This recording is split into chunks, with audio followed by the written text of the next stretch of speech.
Welcome. Ziggy1X here with another NieR reincarnation video, and this is going to be my follow-up video to the Sarafa Kurfuffel, which I'm going to call it the Great Sarafa Kurfuffel of 2023. This has been probably the worst situation that I've ever seen in the community during the entire life of this game, and it was made, I still believe, by a mistake. And I'm going to lay out some evidence that leads me to that shows where my belief comes from, but I'm also going to address the answer that the developers have presented to us as a workaround / solution to what's going on here. First of all, I'm just going to come right out and say it. The best thing the developers could have done under the circumstances was to have controlled the situation, was to have controlled the expectations, and just said, hey, look, we goofed. We applied this ability to the wrong character, and we're gonna go ahead and walk that back. We did have plans to entertain something like this down the road. This isn't the way we wanna do it, and we want to be in complete control of the situation when we do it.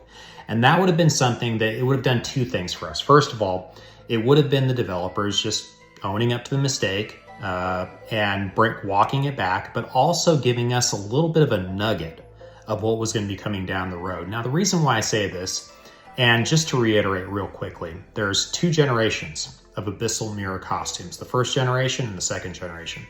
The first generation here, I'll show you, is that all of the skills, all the weapon skills, were extended by an extra 50% as far as the cooldown time. That's the first generation. And these are limited costumes, and they have some unique quirks to them. They're pretty cool costumes in their own right, but they're definitely not meta-defining in most cases. Now, the second generation Abyssal costumes, these were the ones that came with a new debuff, and this was agility down by 50%. Well, considering that the only place we need agility in the game realistically is in the arena, and that's to outpace other players' teams so that we could get our attacks in first. That's really the only place agility is useful. So now what you have here is it just means that the Abyssal characters, they're not really optimized for arena, which is a very small part of the game. And so this meant that these new second generation wave of Abyssal mirror costumes were significantly more powerful. They also came with all of the big buffs and character skills and passives and everything else and stat lines that all of our newer meta costumes came with. So they were very, very optimal characters. Now, Abyssal mirror Sarafa is of the second generation, meaning she has an agility penalty instead of a cooldown penalty. And so what happened is the new Karma 3, which was going to be haste, was applied to the first generation, and it was going to be a 30% to bring them back up to only a negative 20% because they had that 50% minus 30%, 20% negative. It's still a penalty to the cooldown, but they were going to be a little bit more current since the costumes themselves really aren't that impactful anymore. And the only reason why you pull on them these days, occasionally to get a good character skill, but mostly to get a good weapon. That's really what the Abyssal costumes, the first generation, have become. Well, now what we have here is we have a situation where Sarafa, second generation, was given the ability of the first generation, so on and so forth. It basically altered the entire game to where Sarafa now, not only was she an extremely powerful costume to begin with, Abyssal Sarafa, but in addition to that, she now can cool down her weapon skills significantly faster. And that 30% single chunk cooldown is tremendously impactful. It is, all these things are multipliers. And so when you take a 30% versus a 10% here and a 10% there and a 5% there, that 30% makes a really big difference. And so what you see with Sarafa is she was able to actually cool down things like EX weapons significantly faster than even really players who were rocking the subjugation weapons, which have much faster cooldowns. And it upsets the entire balance of the game, all centered around this one character. Again, different than Summer Yuri, who upset the meta in a different way in that she became hugely impactful across the board, but she also enabled your team to do different things. And this was very much by design. Now, the reaction to this. Players not happy. We've already covered that. But the follow-up to this is that I put out a video. A lot of people in the community sent in tickets. I'm sure that there were other people out there who were speaking out about it over on the JP side and other places. Basically, it was a collaborative, universal effort put out by the player base saying, this is wrong, this is going to break the game, you need to change this. And what we were suggesting is that the developers walk it back. Basically, just take away the decision, refund the people who went after her because of it, and move on. And if you were planning on doing something down the road like this, like you said you were, then great. It's something else for us to look forward to. So what they did instead is they said they doubled and tripled down on this was always intended, which, by the way, leads me to believe maybe this was in fact always intended. But it was never intended to be this way, and I'll tell you why. It's because they were updating all the Abyssal costumes because they are special costumes. And we're coming to a point in the story where the Abyssal costumes are actually starting to carry more weight. And so they're basically bringing them all up to speed to varying degrees. The first generation are still inferior to the second generation, mostly across the board, but at least bumping up that third karma slot to give them increased cooldown makes them much more relevant. Now, that only landing on Abyssal Mirror Serapha, there's no reason for it to land on, there's no reason for it to land on any one character. Maybe Yuri, maybe F66X because they were in the story, maybe Demos. There's things like this, but it doesn't make any sense. And for them to double down and say this was always the plan leads me to speculate on a few things. First of all, we just received a new rank, upper cap in subjugation, which is by most metrics completely unattainable as we have the game set up right now. There is, if people are reaching the X level of subjugation, they are very, very, very, very few and far between. And even the most prolific players on the global side are not reaching that. It's a very difficult standard to reach. So what this means when they raise the cap on something, that means they're going to start boosting the power on something else to allow us to gradually make it to that new cap. And so what that tells me is that there were going to be new mechanics implemented into the game so that they could slowly push us up to that point. That being said, it would make sense to increase the cooldown speed of weapon cooldowns because then that means you can get your character skills off faster. That means you can get more damage in and all this other stuff. So it would increase the amount of damage and the amount of things you could do within a subjugation wave to increase your damage to slowly push towards that upper limit. Now, this being said, I understand that there would be and there needs to be power creep. And this does look like a very good way of introducing power creep, but it's premature. And the reason why I say this is because not a whole lot of costumes have received karma yet. All new costumes moving forward are going to be receiving karma, and they've now backdated basically the Abyssals, which are again limited costumes. Not a whole lot of people pull on them. So the vast majority of our character costume pool still has not received karma. And there's a lot of really good character costumes we use in there for subjugation and for everything else that have not and have no future announced date to receive the karma. So with the limited amount of karma available right now, it doesn't make a ton of sense to introduce this. Furthermore, it really, the level of enhancement that has been introduced is, it's a significant power spike. Now, I'm also going to put another piece of evidence forward that suggests that this was an accident, contrary to what the developers are saying in their letters. They are now bumping the speed, and I'll go ahead over here to the notices. They are now bumping the, increasing the cooldown speed or decreasing the penalty to the first generation Abyssal characters. You have this right here. They will, instead of receiving a 50%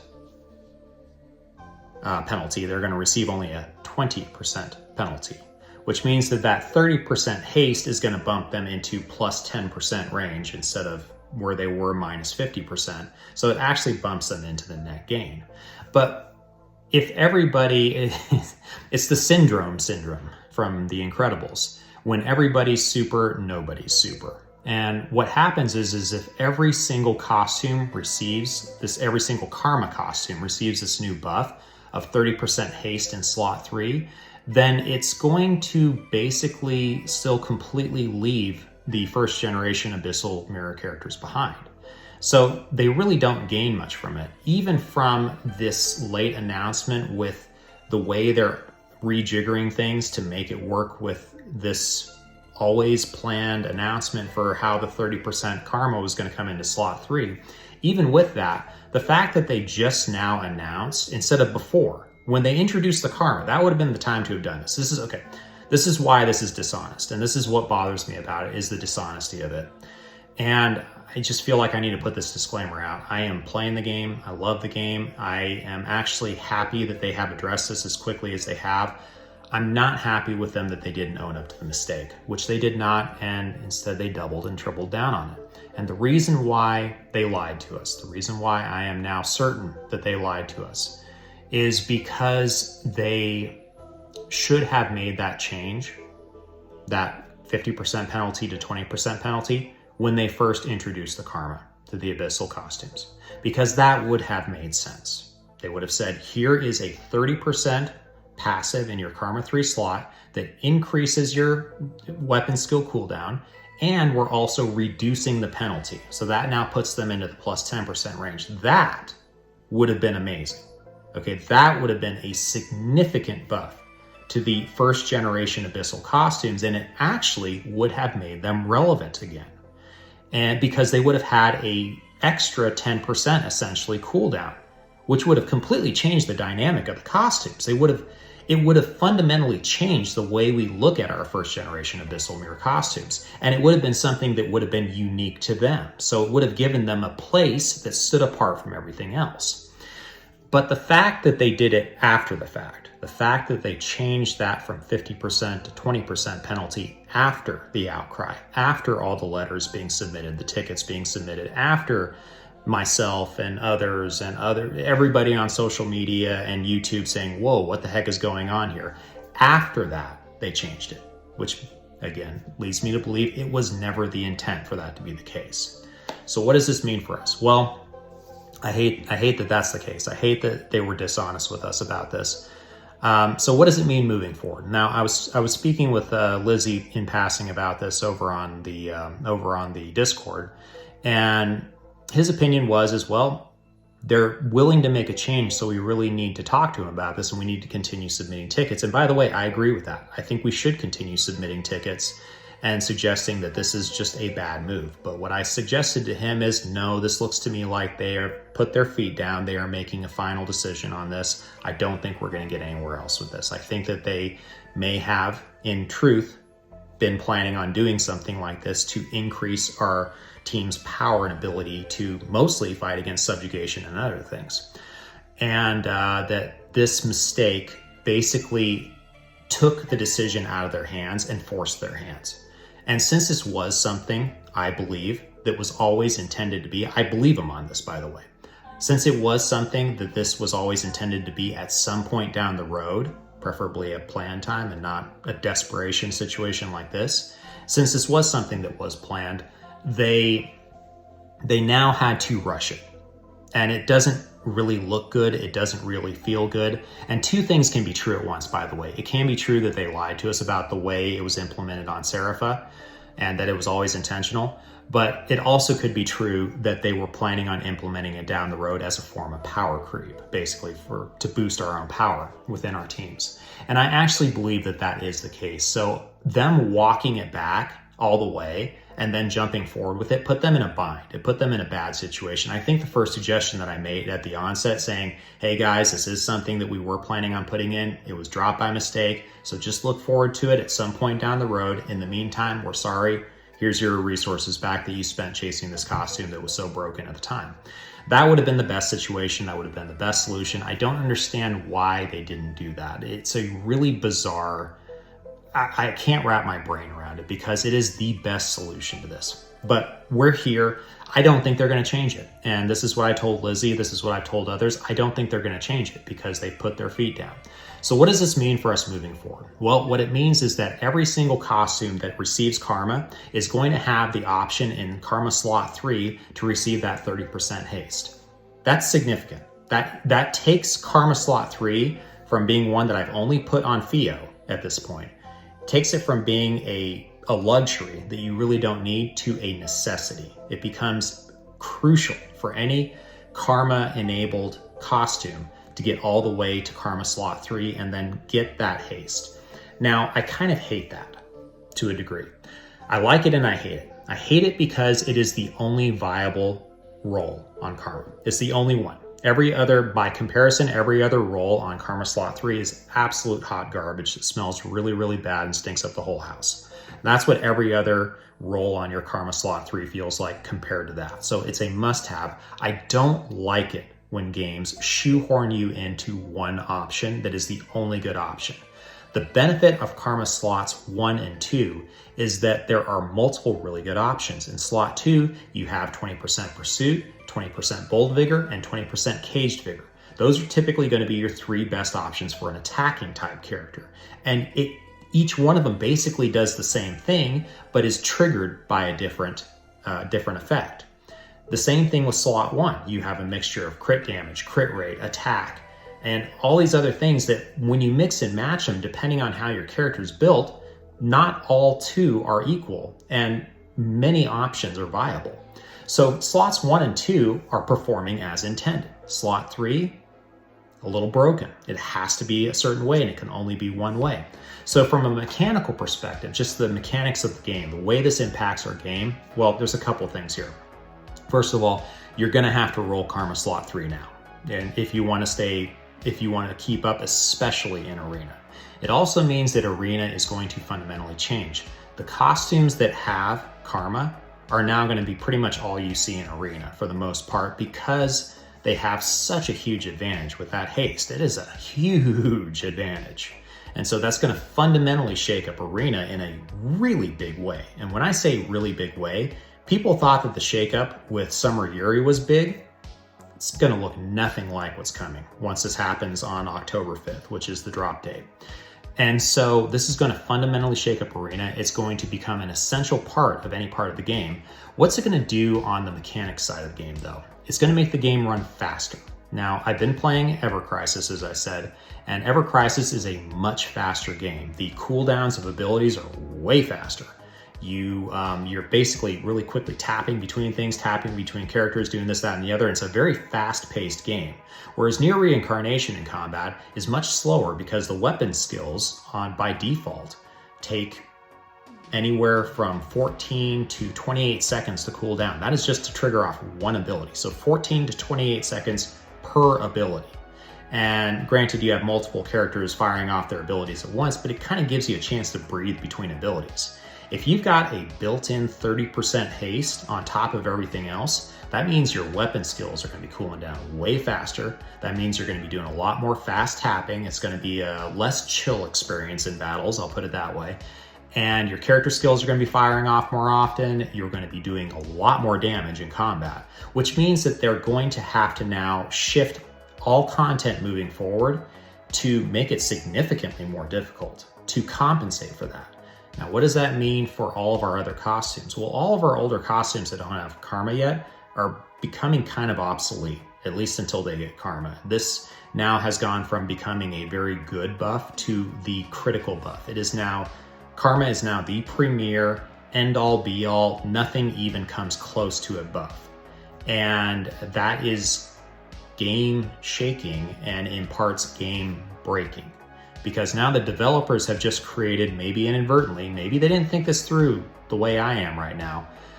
Not to pat myself too hard on the back, but when you create such a significant power spike in your game, you're going to have to adjust your content to keep it challenging and entertaining.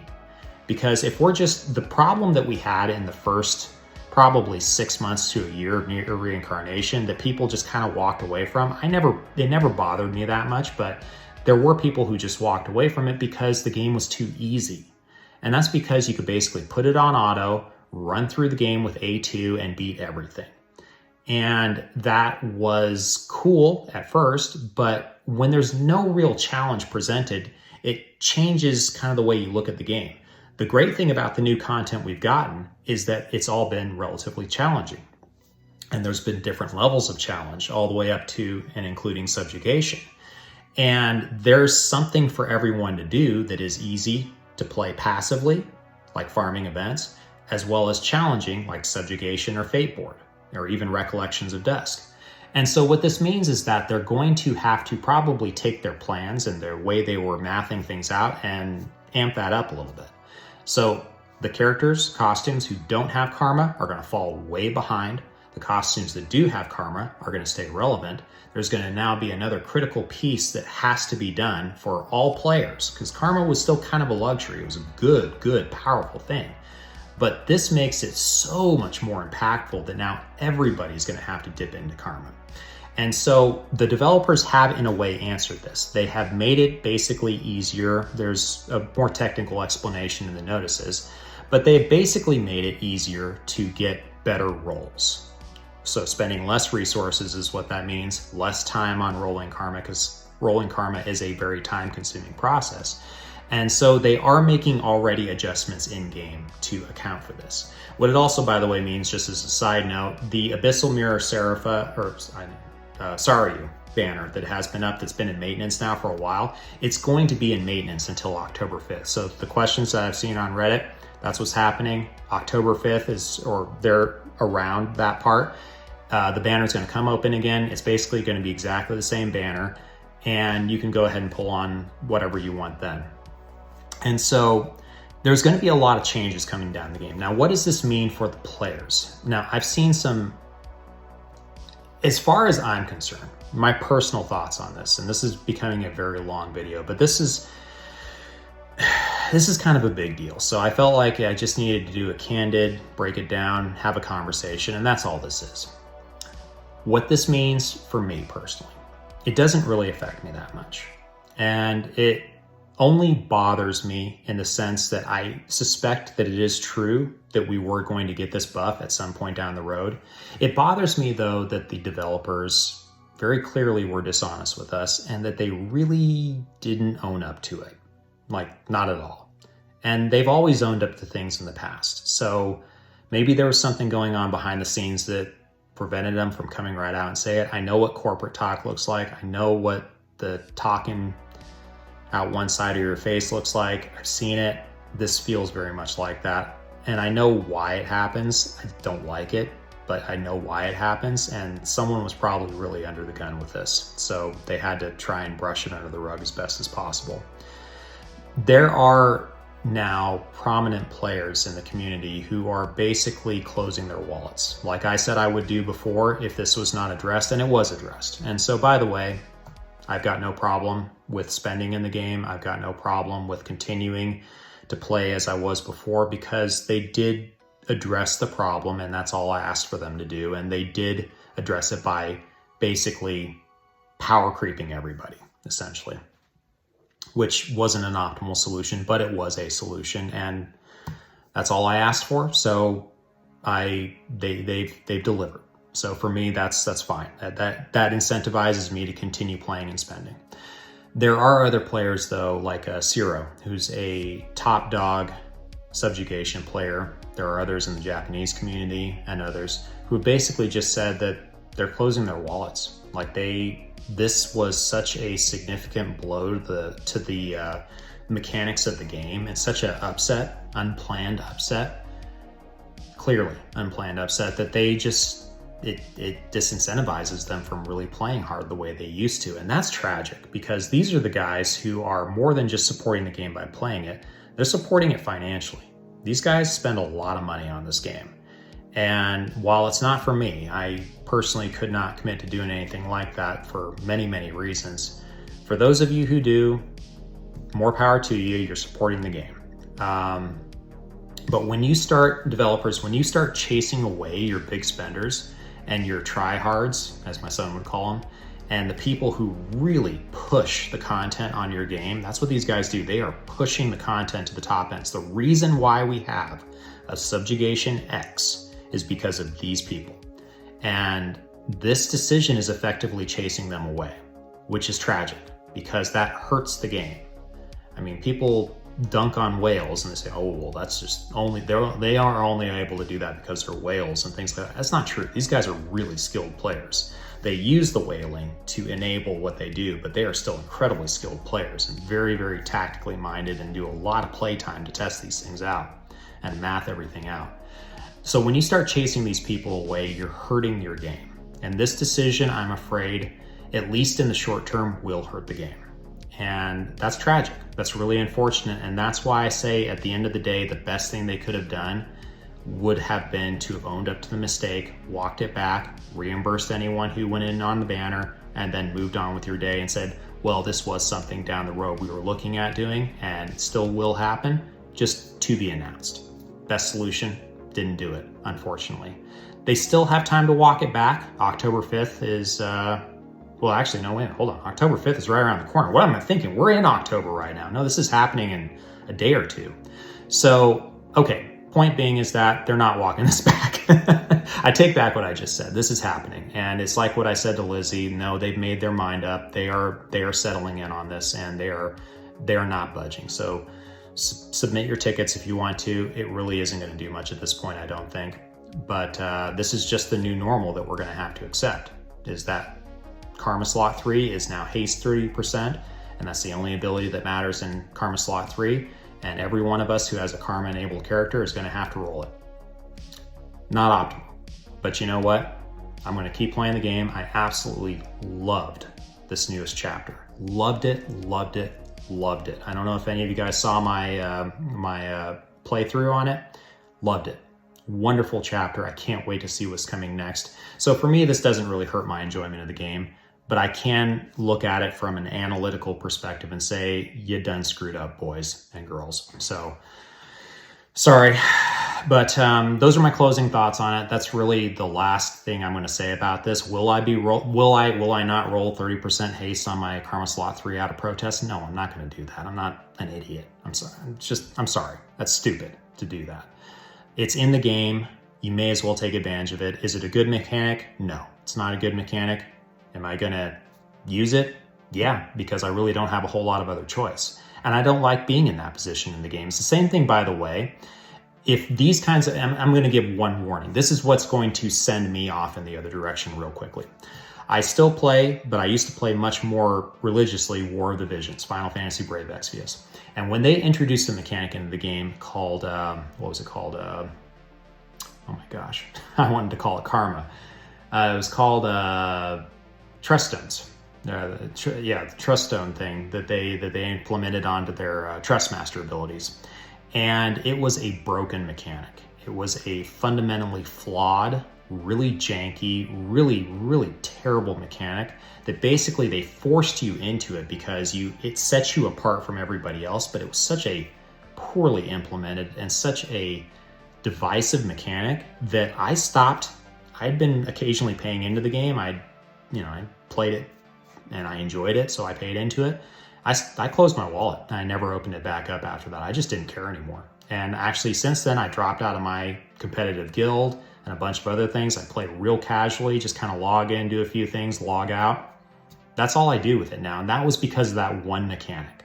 So Applebot, my warning to you, do not introduce that one mechanic that just sends people screaming in the other direction and closing their wallets, because this is, if not that mechanic, this is getting really close to it.